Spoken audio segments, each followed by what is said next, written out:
அனைவருக்கும் வணக்கம். இன்னைக்கு வந்து பார்த்தீங்கன்னா, காலையில வந்து மாட்டுக்கெல்லாம் நான் கூழ் காய்ச்சிட்டு இருந்தேன். அதுக்கப்புறம் எங்க வீட்டுக்காரர் தட்ட இருக்க போயிட்டாங்க. "நீ வந்து கூழ்லாம் காய்ச்சி வச்சுட்டு நான் வந்துடுறேன். அதுக்கப்புறமா மாட்டுக்கு தீனி போட்டுக்கலாம்" அப்படின்னு சொல்லிட்டு போனாங்க. அதுக்கப்புறம் பாப்பா கட்டாந்தரையெல்லாம் கூட்டிட்டு இருந்தா. சரி அவளுக்கும் நம்ம போய் கூட மாட வேலை செஞ்சா சீக்கிரம் வேலை முடியும்ல. அது இல்லாமல் மழை வர மாதிரி இருந்துச்சு. அப்புறம் திருப்பி மாட்டை கொண்டு வந்து கட்டணும். சாணி வாரினா தான் அந்த கட்டாந்தரை காஞ்சாதான் திருப்பி மாட்டை கொண்டு வந்து அதில் கட்ட முடியும். அப்போ பாப்பாவே தனியாக வாரிட்டு இருந்தா. அப்புறம் நானும் வா பாப்பா சீக்கிரம் ஆளுக்கு ஒரு வேலையாக பார்த்தா சீக்கிரம் வேலை முடியும் அப்படின்னு சொன்னேன். அவன் என்னை விடவே மாட்டேன்ட்டா. இல்லை நான் வாரி தரேன், நீ கொண்டு போய் கொட்டிட்டு வந்துரு அப்படின்னு.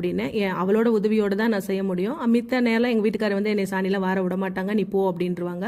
மேல் வேலை மாட்டுக்கு தீனி காட்டுறது, இந்த மாதிரி பில்லு போடுறது இதெல்லாம் நான் பண்ணிக்குவேன். என்னை சாணி வரவே விட மாட்டார்.